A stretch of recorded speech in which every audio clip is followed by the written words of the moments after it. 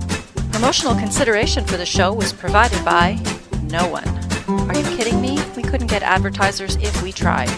Wardrobe for our hosts was provided by Joe Nerds in Whitby, Ontario.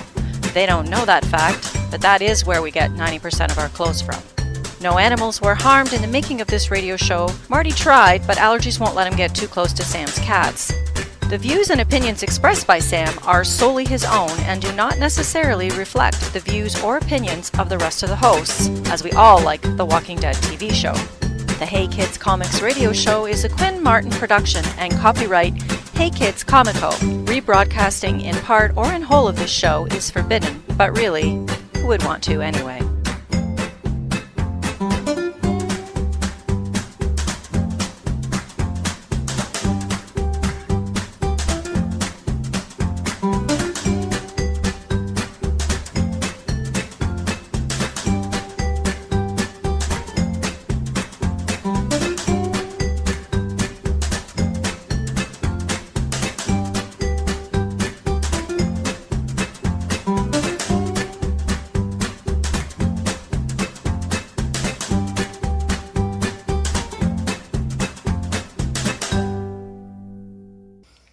Level check for Eugene Levy CFFF promo. Take 3. Testing 1, 2, 3. Good level? Yep. Bobby Bittman here. I always listen to Trent Radio 92.7. I love this guy, really do. You do one more of those? Sure. What was wrong with that one? Nothing. I just was, the level was a little high. Okay. Hi, this is Bobby Bittman. When I'm in the Kawarthas, I listen to Trent Radio 92.7 FM.